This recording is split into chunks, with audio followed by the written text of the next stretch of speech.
What is up, noobs and noobettes? Charles Tingley here and welcome back to another video, guys. So today we just got a fuckload of news and I figured I would note everything down and share it with you guys, so let's get straight into it.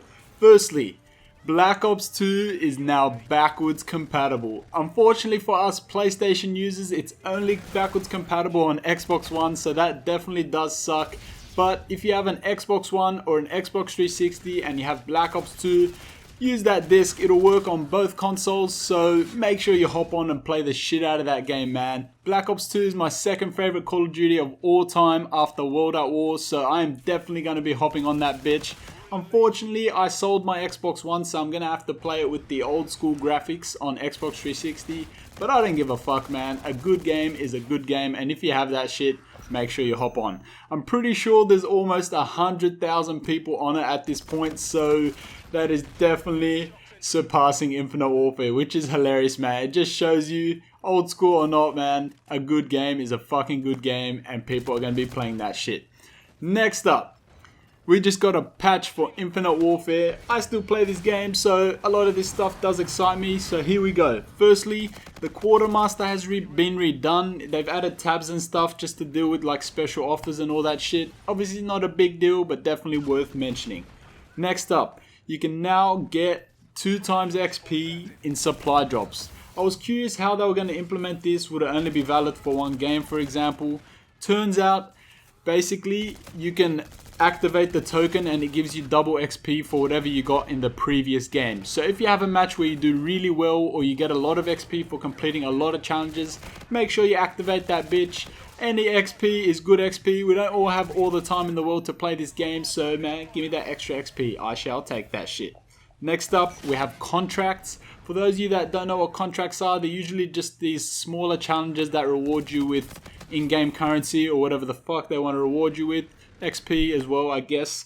And yeah, I'm pretty sure they got removed, but I'm guessing maybe they weren't implemented well or something. But the fact that we saw them means that they're going to be in soon, so definitely some exciting times. Hopefully they can help us get some extra keys and salvage so we can actually get some good shit in this game.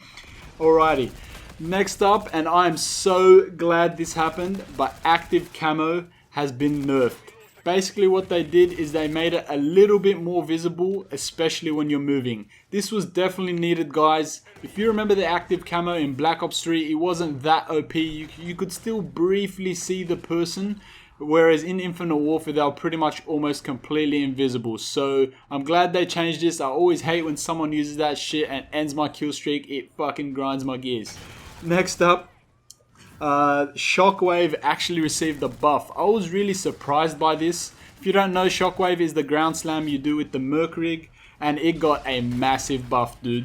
So basically it's shock distance, so the distance where it actually stuns you has been increased, which in my opinion is a joke. It was already pretty powerful, and also the damage the actual Shockwave causes, like the radius of it, it has been increased at medium and very high heights. Damn, that was fucking weird to say.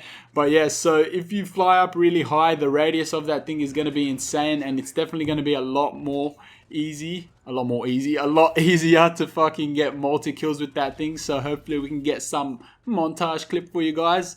Oh, speaking of that, that just reminded me. About a week ago, I jumped on to play some Call of Dudes and I choked a 4-man ground slam, dude. A 4-man ground slam.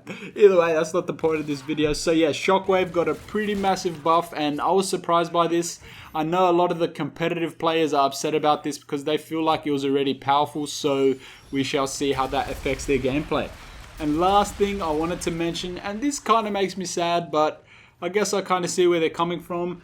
But the initial speed of your slide, like the velocity of it, has been reduced.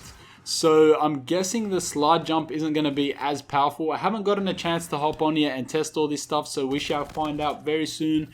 But yeah, they reduced the initial speed of the slide, and yeah, I'm just going to have to guess and say that the slide jump won't be as effective because you're pretty much jumping soon after you initiate the slide. So if that initial speed is slower, then I'm guessing it's just not going to be as good, man. But yeah, guys, that's pretty much it.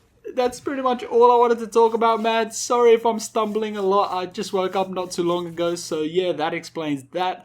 But yeah, figured I'd share this with you guys as soon as possible before any of the big YouTubers get onto this shit. No, I'm just kidding. But yeah, hopefully you guys did enjoy the gameplay in the background. If you did, or if you like all the things I just said, or if you love a tingly man, make sure you hit that like button, leave me a comment, letting me know what you think of everything. That's pretty much it for this video. I'll catch you all in the next one. Until next time.